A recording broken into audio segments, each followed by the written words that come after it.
अच्छे लोगों की इज्जत कभी कम नहीं होती। सोने के 100 टुकड़े कर दीजिए फिर भी कीमत कम नहीं होती। भूल होना प्रकृति है, मान लेना संस्कृति है और उसे सुधार लेना ही प्रगति है। नमस्कार, मैं हूं कमल श्रीमाली। आप सभी का बहुत बहुत स्वागत आपके अपने चैनल में और बुध के मिथुन राशि में गोचर फल के इस विशेष एपिसोड में। यह एपिसोड आपकी राशि, नाम राशि अर्थात मून साइन पर आधारित है। बुध ग्रह की विशेषता है कि यह क्रूर ग्रहों के साथ में युति होने पर खुद भी क्रूर प्रभाव देने लगता है और पापी ग्रहों के साथ में युति करने पर अशुभ प्रभाव या पाप प्रभाव देता है और सौम्य ग्रहों के साथ में रहने पर, उनके साथ में युति करने पर शुभ फल प्रदान करता है। साथ ही गोचर का बुध दशम भाव और चतुर्थ भाव सुख भाव का कारक होने के कारण आपके जीवन में सुख, वैभव, मान सम्मान और संपत्ति का कारक माना जाता है। बुध ग्रह कानून, कॉमर्स, शिल्प और साथ ही साथ मेडिकल साइंस के क्षेत्रों में भी शिक्षा का कारक माना जाता है। आइए सबसे पहले बात करते हैं बुध के साथ में युति या दृष्टि संबंध बनाने वाले ग्रहों के प्रभाव के बारे में, क्योंकि कुंडली में बनने वाले हर योग का कोई न कोई प्रभाव हमारे जीवन पर जरूर पड़ता है। ग्रहों की चाल ही लोगों को बुरा करने की ओर या अच्छा करने की ओर प्रेरित करती है, इंस्पायर करती है। बुध के मिथुन राशि में प्रवेश करने से सूर्य से युति हो जाएगी और आने वाली 13 जुलाई को शुक्र से भी युति हो जाएगी। इन युति का क्या परिणाम मिलेगा, सबसे पहले यही जान लेना जरूरी है। बुध और सूर्य की युति, बुध के मिथुन राशि में प्रवेश होने से, क्योंकि बुध का यह स्वराशि है, सूर्य के साथ में युति हो जाएगी। सामान्य तौर पर जन्म कुंडलियों में सूर्य और बुध की युति प्राय देखी जाती है, क्योंकि सूर्य, बुध और शुक्र ये तीनों ग्रह आसपास ही दिखाई देते हैं। गोचर में भी प्राय सूर्य, बुध, शुक्र आसपास ही रहते हैं। यह गोचर शिक्षा में इच्छा जागृत कर देता है, स्वभाव व्यवहारिकता से, प्रैक्टिकलिज्म से भर जाता है और आपके कामकाज में यश मिलने लगता है। ऐसे गोचर में बुद्धि से पैसा कमाया जाता है, न कि मेहनत से। बुध और शुक्र की युति, आने वाली 13 जुलाई से शुक्र के साथ में बुध की युति हो जाएगी। शुभ ग्रह बुध और शुक्र की युति से बनने वाला योग लक्ष्मी नारायण योग कहलाता है। बुध बुद्धि और विवेक या जो कॉमेडी है, हास्य का कारक है, तो शुक्र सौंदर्य, भोग विलास का कारक है। लक्ष्मी योग में बुध को विष्णु और शुक्र को लक्ष्मी की श्रेणी दी गई है। इन दोनों ग्रहों का आपसी संबंध शुभ फल प्रदान करता है। यह योग सुख सौभाग्य को बढ़ाने वाला योग है।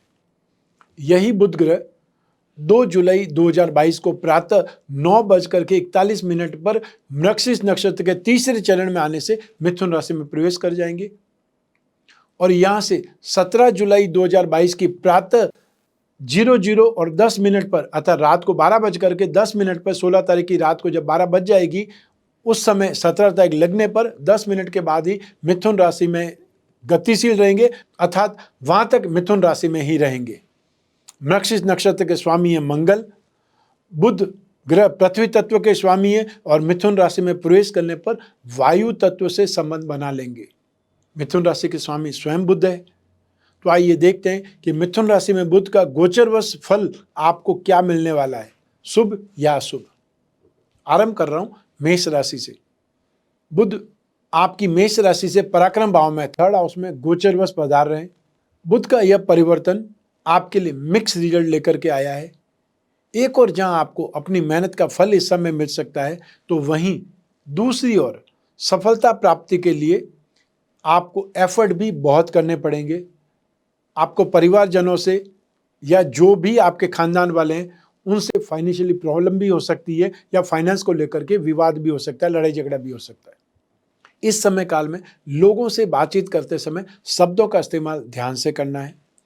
स्पेशली ऑफिस में फिजूल की बातें या गॉसिप, इन सभी का हिस्सा नहीं बने और ना ही आप किसी पर जो भी कटाक्ष करें या टॉन्ट करें। आपके मैनेजमेंट की नज़र आप पर रहती है, चाहे आपको पता चले या ना पता चले, और अपने विरोधियों पर भी नज़र जमाए रखना बहुत ज़्यादा जरूरी होता है। इस समय काल में नए नए फ्रेंडशिप, नए नए रिलायबल सोर्सेज भी डेवलप हो सकते हैं यदि आप एफर्ट करें। आइए अब बात करें वृषभ राशि की। बुध आपकी वृषभ राशि से 2nd हाउस धन भाव में, धन और संपत्ति भाव में गोचरवश पधारेंगे। इससे अनएक्सपेक्टेड फाइनेंशियल गेन का योग बनेगा। आनंद में, प्लेजर में, सुख सुविधाओं में वृद्धि होगी।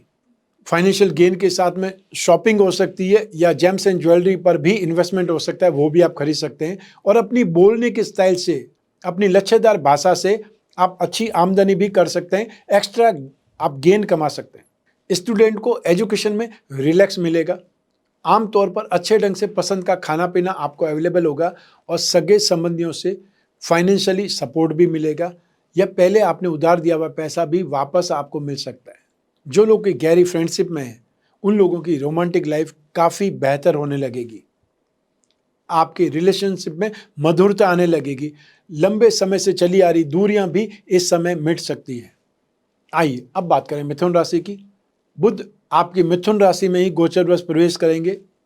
इससे आपके मन में और आपकी बुद्धि में नया जोश, नई आशा की चमक दिखाई देगी, आपके काम में मन लगने लगेगा।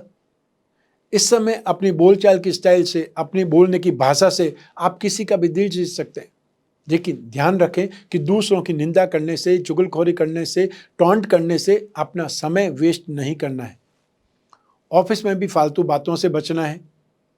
अपनी दाम्पत्य जीवन में, पर्सनल लाइफ में भी आपको कुछ समय तक मधुरता बने रहने की आशा कर सकते हैं। माता जी के स्नेह और सुख में वृद्धि होगी, लेकिन फाइनेंशियल लॉस और पुलिस कंप्लेंट का या बंधन का भय भी इस समय लगा रह सकता है। ऐसी स्थिति में कोई भी खराब काम, इलीगल काम नहीं करें या जो गलत संगति है उससे दूर रहें। छोटे मोटे विवाद के कारण, झगड़ों के कारण नुकसान हो सकता है, संबंधियों से नुकसान मिल सकता है, यात्राओं में दुख मिल सकता है, कष्ट मिल सकता है, लॉस हो सकता है। और जहाँ तक संभव हो इस समय काल में यात्रा करने से बचना चाहिए। यदि बहुत ज़्यादा आवश्यक है तो सोच समझ कर यात्रा करें, अन्यथा अवॉइड करें। आइए अब बात करें कर्क राशि की। बुध आपकी कर्क राशि से द्वादश भाव में, एक्सपेंसेस भाव में गोचरवश प्रवेश करेंगे। आपके लिए गोचर, ये ट्रांजिट एक्सपेंसेस बढ़ाने की स्थिति पैदा करेगा। फाइनेंस में, साथ ही साथ आपकी लाइफ के सुखों में कुछ कमी आएगी, मन में दुख लगा रहेगा, खाने पीने की वस्तुओं में इंटरेस्ट नहीं रहेगा, लड़ाई झगड़ों के कारण प्राय हर कार्य में कुछ न कुछ समस्या आएंगी या ऑब्स्टिकल्स आएंगे, अपमानित होने का भय लगा रहेगा या आपकी पराजय हो सकती है, हेल्थ ठीक नहीं रहेगी। उन स्टूडेंट्स को शिक्षा में बाधा या असंतुष्टि प्राप्त हो सकती है जो ग्रेजुएट या उससे ऊपर की कोई स्टडी कर रहे हैं, परीक्षा दे रहे हैं या कोई इंटरव्यू दे रहे हैं या कोई कंपटीशन का एग्जाम देने वाले हैं। ऐसी स्थिति में बहुत ज़्यादा मेहनत करने की आवश्यकता है। आइए अब बात करें सिंह राशि की। बुध आपकी सिंह राशि से एकादश भाव में, लाभ भाव में, जिसे 11th हाउस कहा जाता है, उस भाव में गोचरवश प्रवेश करेंगे। आपके रुके हुए कामों में अचानक से स्पीड आने लगेगी, आपकी मेहनत रंग लाएगी, साथ ही साथ भाग्य का साथ भी आपको मिलने लगेगा, जिससे आप लाभ की स्थिति में, प्रॉफिट की स्थिति में, गेन की स्थिति में आ जाएंगे। जो लोग जॉब कर रहे हैं उन पर वर्क प्रेशर बन सकता है, लेकिन यह भी तय है कि आप इस समय यदि परफॉर्मेंस बहुत अच्छी देते हैं तो फ्यूचर में आपको मान सम्मान और पद प्रतिष्ठा में इम्प्रूवमेंट भी आएगा, जो प्रमोशन के योग भी बनेंगे। जो लोग संतान के बारे में लालायित हैं उनके संतान प्राप्ति की संभावना बन रही है। शुभ कार्यों में प्रवृत्ति ज़्यादा रहेगी या शुभ कार्यों को करने की प्रवृत्ति बढ़ जाएगी। आइए अब बात करें कन्या राशि की। बुध आपकी कन्या राशि से दसम भाव में, 10th हाउस में गोचरवश प्रवेश करेंगे। लंबे समय से चली आ रही जो कश्मकश है, प्रेशर है, दबाव है, वो आपको रिलैक्स करेगा, कुछ कम होने लगेगा। कोई नई पोस्ट भी आपको मिल सकती है, शत्रु शांत हो सकते हैं या जो कॉम्पिटिटर्स हैं उनको आप हरा सकते हैं। यदि आप बिजनेस में हैं तो आपका टर्नओवर सुधरने लगेगा। फाइनेंशियली आप सिचुएशन को बहुत स्पीड से कंट्रोल कर लेंगे। नए नए ढंग, नई स्कीम, नई स्टाइल अपना करके अपने वॉल्यूम को अच्छा कर सकते हैं, सुधार सकते हैं। इस समय आप मेंटली, फिजिकली सुख और शानदार दाम्पत्य सुख भी प्राप्त कर सकते हैं। आपके द्वारा समाज हित के लिए, जनहित के लिए, जरूरतमंदों के लोगों के कामकाज के लिए भी एफर्ट कर सकते हैं, उससे भी आपका यश बढ़ेगा। आइए अब बात करें तुला राशि की। बुध आपकी तुला राशि से 9th हाउस में, भाग्य भाव में गोचरवश प्रवेश करेंगे। आपके लिए समय भाग्यशाली रहने का है, भाग्यशाली बने रहने का संकेत मिलेगा। स्पेशली वो लोग जो मीडिया में है, सिनेमा में है, थिएटर में है, म्यूजिक में है या लिटरेचर में है, कोई न कोई जो आपकी हुनर है, काबिलियत है, या कोई आर्ट से संबंधित जो लोग भी हैं उनकी क्रिएटिविटी काफ़ी बढ़ जाएगी, काफ़ी अच्छी हो जाएगी। इस समय आप अपने किसी क्रिएशन से बहुत ज़्यादा प्रसिद्धि प्राप्त कर सकते हैं। हालांकि आपके खर्च बढ़ जाएंगे, लेकिन फिजूल खर्ची को आप रोक सकते हैं, उससे बचने का प्रयास कर सकते हैं। जो भी यात्रा करेंगे वो यात्रा असुविधा के साथ में संपन्न होगी, इसलिए सोच समझ कर यात्रा करें। आइए अब बात करें वृश्चिक राशि की। बुध आपकी वृश्चिक राशि से 8th हाउस में मारक भाव में गोचरवश प्रवेश करेंगे। इस गोचर से फाइनेंशियल गेन और संतान का सुख मिलेगा, क्योंकि बुध राशि से 2nd, 4th, 6th, 8th, 10th और 11th हाउस में जब जब भी आएगा तब तब आपको सपोर्ट करेगा। ये गोचर का सिद्धांत है बुध के लिए।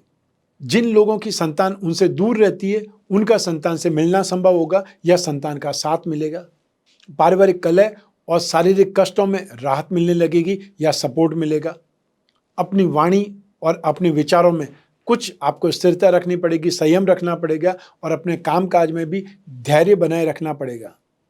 थोड़ा सा ध्यान रखेंगे तो आपको जीवन सामान्य बने रहने की आशा कर सकते हैं। जो भी आपके एनिमीज हैं, जो भी आपके कॉम्पिटिटर्स हैं, उन पर आप कंट्रोल स्थापित करेंगे। सफलता और प्रसन्नता से आपका कॉन्फिडेंस बढ़ेगा, या ये बोल सकते हैं आपकी हेल्थ अच्छी होगी। आर्थिक और सामाजिक स्थिति में इंप्रूवमेंट आएगा, प्रोग्रेस होगी। आइए अब बात करें धनु राशि की। बुध आपकी धनु राशि से 7th हाउस में दाम्पत्य सुख भाव में गोचरवश प्रवेश करेंगे। अब दाम्पत्य जीवन में चल रही उथल पुथल शांत होने का समय होगा। अगर किसी तरह के कम्युनिकेशन गैप की वजह से रिलेशनशिप में प्रॉब्लम चल रही है तो उसका समाधान भी आपको इस गोचर में मिल सकता है। जो बिजनेसमैन हैं उनके लिए भी इस समय बहुत अच्छा रहने की उम्मीद कर सकते हैं, लेकिन सरकार की ओर से भय या सरकारी योजनाओं की ओर से भय लगा रहेगा और एक्सपेंसेस बहुत ज़्यादा करना पड़ेगा। यात्राएं भी सुख से पूरी नहीं हो पाएगी। बहुत प्रकार की चिंताओं से आप ग्रसित रहेंगे, दुखी रहेंगे। आइए अब बारी है मकर राशि की। बुध आपकी मकर राशि से 6th हाउस में रोग भाव में गोचरवश प्रवेश करेंगे।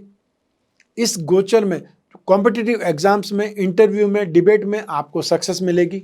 कुछ न कुछ अच्छा पढ़ने का, अच्छा देखने का आपको अवसर मिलेगा। जो भी कॉम्पिटिटर्स हैं, जो भी आपके एनिमीज हैं, उनको आप शांत कर पाएंगे या रास्ते से साइड कर पाएंगे। फिजिकली और मेंटली दोनों ओर से सुखी होंगे। जो लोग राइटिंग में अपना हुनर रखते हैं या म्यूजिक में अपना हुनर रखते हैं या हॉबी है, उनको कुछ प्रसिद्धि मिल सकती है, उनका इंटरेस्ट बढ़ सकता है। बिजनेसमैन भी अपने कॉम्पिटिटर द्वारा जो चैलेंज दे रहे हैं उनका सामना करने में समर्थ हो जाएंगे या उनका डट करके सामना करेंगे, और भाग्य का साथ सपोर्ट आपको मिलेगा और मेहनत का लाभ तो आपको अधिक से अधिक मिलेगा। आइए अब बात करें कुंभ राशि की। बुध आपकी कुंभ राशि से 5th हाउस, शिक्षा और संतान भाव में गोचरवश प्रवेश करेंगे। इससे रोमांटिक लाइफ अच्छी रहने के संकेत आपको मिलेंगे। स्टूडेंट्स को अपने कैरियर पर फोकस करने की ज़रूरत है। इससे आपकी लाइफ बहुत अच्छी हो सकती है, शानदार हो सकती है। संतान से, जीवन साथी से अच्छी खासी बहस हो सकती है और उनको मनाने में भी आपको अच्छी मेहनत करनी पड़ सकती है। आर्थिक क्षेत्र में आपके दिमाग का लोहा आप मनवा सकते हैं। जो भी आपके दुश्मन है वो भी आपकी तारीफ करते हैं। आइए अब बात करें मीन राशि की। बुध आपकी मीन राशि से 4th हाउस में सुख भाव में गोचरवश प्रवेश करेंगे। अब आपको आर्थिक लाभ मिल सकता है, चाहे वो कहीं से भी मिले। जो लोग कमीशन एंड ब्रोकरेज से संबंधित कामकाज करते हैं उनको अच्छी आमदनी के संकेत हैं। अपनी माता के प्रति आपका लगाव, स्नेह, अपनत्व बढ़ सकता है, रेस्पेक्ट बढ़ सकता है। स्पेशली वो जातक जो कामकाज के सिलसिले में घर से ज़्यादा दूर रहते हैं, उन्हें घर की याद सता सकती है। जमीन जायदाद में कुछ वृद्धि या कुछ सौदे करने का भी संकेत यहाँ पर है। अच्छे विद्वान या भले लोगों या फिर हायर पोस्ट पे जो लोग हैं उनसे आपकी फ्रेंडशिप बढ़ सकती है। जो आपका घरेलू जीवन है, पारिवारिक जीवन है, उसका सुख आपको अच्छा मिलेगा। और जो लोग कोई न कोई प्रेम प्रसंगों में व्यस्त है उनकी रोमांटिक लाइफ भी अच्छी बनी रहने के आसार हैं। आइए अब बात करते हैं बुध ग्रह से बनने वाले विशेष योगों की। बुध और शुक्र की युति से बनने वाला योग है लक्ष्मी नारायण योग। सूर्य और बुध की युति से बनने वाला योग है बुधादित्य योग। बुध और राहु की युति से बनने वाला योग है जड़त्व योग। बुध के स्वराशि का होकर के केंद्र में ही होने से योग बनता है पंच महापुरुष में से एक भद्र योग। अब बात करते हैं बुध के उपायों की, क्योंकि जब भी कोई ग्रह का गोचर होता है, हर राशि के लिए तो सही नहीं होता है या शुभ नहीं होता है। बहुत सी राशियों के लिए बहुत अच्छा होता है, तो बहुत सी राशियों के लिए अशुभ भी होता है। तो जिन राशि के लिए अशुभ है, उनको बुध के उपाय जरूर करने चाहिए, और जिनकी अपनी राशि बुध है, अतः जो मिथुन राशि के, कन्या राशि के लोग हैं, उन्हें तो बुध के उपाय ज़्यादा करने चाहिए। तो उपायों में नित्य गणपति जी की या विष्णु जी की पूजा उपासना करें। आप चाहे गणपति चालीसा का या विष्णु चालीसा का या गणपति अथर्वशीष का और या फिर विष्णु भगवान का पुरुष सूक्त का पाठ कर सकते हैं। मंत्र जाप में ओम गंग गणपते नमः आप कर सकते हैं गणपति भगवान के लिए, और ओम नमो भगवते वासुदेवाय मंत्र का जाप कर सकते हैं विष्णु भगवान के लिए। जो लोग कर्ज में फंसे हुए हैं, कर्ज से दुखी हैं, उन लोगों को गणपति की पूजा, उपासना, अभिषेक के बाद में रोजाना दूर्वा जरूर चढ़ानी चाहिए और ऋणहर्ता गणपति स्तोत्र का पाठ करना चाहिए। नित्य शालिग्राम भगवान का पूजन करके उन पर तुलसी पत्र आप अर्पित करें, अर्थात उन पर चढ़ाएं, और वही तुलसी पत्र का स्वयं सेवन कर लें। हर बुधवार को हरे साबुत मूंग, मूंग की दाल, घी, हरा कपड़ा, हरी वस्तुएं, हरी सब्जी, हरे फल, कांसे के बर्तन या कपूर का सूर्योदय से 1 घंटे के भीतर भीतर दान करना विशेष शुभ रहता है। और यही दान यदि अश्लेषा नक्षत्र, ज्येष्ठ नक्षत्र या रेवती नक्षत्र को किया जाए तो और भी ज़्यादा श्रेष्ठ रहता है। लेकिन समय काल जो होता है सूर्योदय से 1 घंटे के भीतर होना चाहिए। इसे होरा मुहूर्त भी कहा जाता है। अष्टविनायक कवच आप गणपति भगवान के लिए और दशावतार विष्णु कवच आप विष्णु भगवान के लिए धारण कर सकते हैं। और जो सामर्थ्यवान है, इन दोनों कवच का एक साथ में पेंडल बना करके, एक साथ में कवच बना करके भी धारण कर सकते हैं। और आपको कवच बनाने के लिए इन स्क्रीन पर जो नंबर दिए हुए हैं उस पर संपर्क करके अपनी डिटेल बतानी है। संकल्प के लिए डिटेल चाहिए, पूजा पाठ के लिए डिटेल चाहिए होती है, वो ही आपको बताने की आवश्यकता होती है। ये एपिसोड आपको कैसा लगा हमें कमेंट बॉक्स में जरूर बतलाएं। और यदि जीवन में समस्याएं ज़्यादा है और ये जो एपिसोड आपने देखा है वो आपकी जन्म कुंडली में से एक ग्रह चंद्रमा को आधार बना करके मैंने बतलाया है, आप अपनी जन्म कुंडली के माध्यम से या उस संदर्भ में इस राशिफल को और सटीकता से जान सकते हैं। और जब जीवन में समस्याएं ज़्यादा हो, भविष्य में झांकना हो, कोई बहुत बड़ा डिसीजन लेना हो, तब तो अपनी जन्म कुंडली को विश्लेषण करवाना जरूरी हो जाता है। तो ऐसी स्थिति में जब भी आवश्यकता हो, जब भी जिज्ञासा हो आपकी कुंडली विश्लेषण की, या तो आप फेस टू फेस मिल सकते हैं और या फिर स्क्रीन पर जो नंबर दिया हुआ है उस पर संपर्क करके घर बैठे ही अपनी कुंडली का विश्लेषण करवा सकते हैं टेलीफोनिक कंसल्टेंसी के थ्रू। आप और मैं होंगे, आपकी कुंडली होगी, आपके प्रश्न होंगे, बीच में तीसरा कोई पर्सन नहीं होगा, और आप अपनी पर्सनल से पर्सनल जो भी समस्या है उस पर भी डिस्कस कर सकते हैं। मैं आपको जो भी संभव होगा वो उपाय बताऊंगा और आपकी पूरी हेल्प करूंगा, ताकि आप अपने जीवन में और ज़्यादा सफल हो पाएँ और ज़्यादा आपको उन्नति और प्रगति मिले। मैं कामना करता हूं कि आप स्वस्थ रहें, प्रसन्न रहें और सुरक्षित रहें। अपना और अपने परिवार का बहुत बहुत ख्याल रखें। आप सभी को मेरा नमस्कार, बहुत बहुत शुभकामनाएं। ईश्वर आपकी रक्षा करे, श्री हरि आपकी रक्षा करे। बहुत बहुत धन्यवाद।